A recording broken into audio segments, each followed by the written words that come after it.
Les associations jouent leur survie. Elles sont bousculées par la crise sanitaire et les gestes barrières qui s'accordent mal avec leur ADN, le lien et la proximité sociale. Le risque de collapsus en chaîne grandit pour ces organisations, pourtant essentielles à la vie sociale, culturelle, sportive et économique de dizaines de millions de Français. Le monde associatif, un poids lourd économique.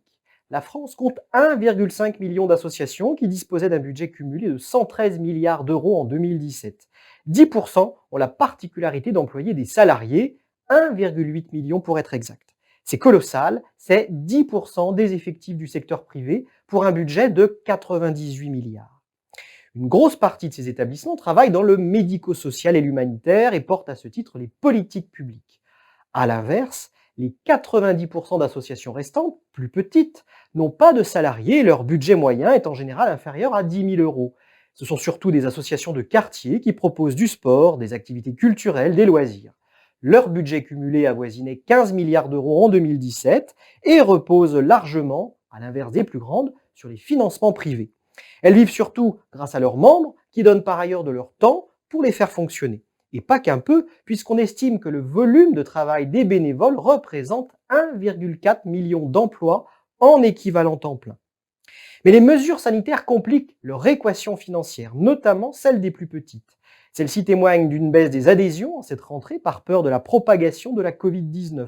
Sport en salle, sport de contact, associations de yoga ou de danse, chorale, les incertitudes sanitaires poussent également les ménages aux revenus modestes à ne pas s'engager sur une cotisation annuelle. La diminution de la capacité d'accueil ou la limitation éventuelle des rassemblements par les préfectures, propices à la vente de produits ou services, sonne également comme un coup de grâce sur les finances de ces associations.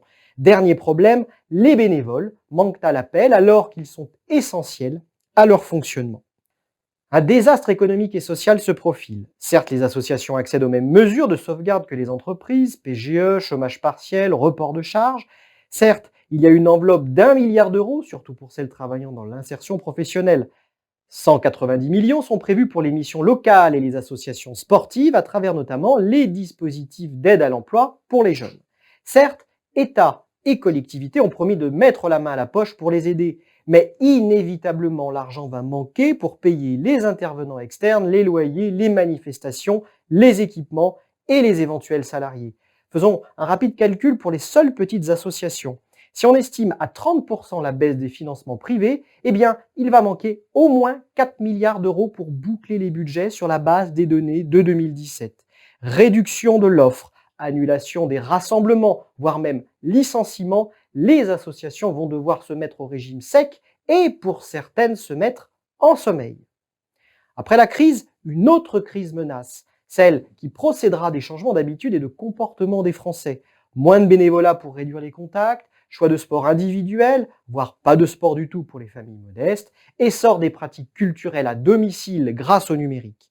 Au-delà du préjudice pour les associations sportives et culturelles, la désocialisation et le recentrage des Français sur le cocon familial nous poussent vers un terrain très glissant, celui d'une crise sociale profonde.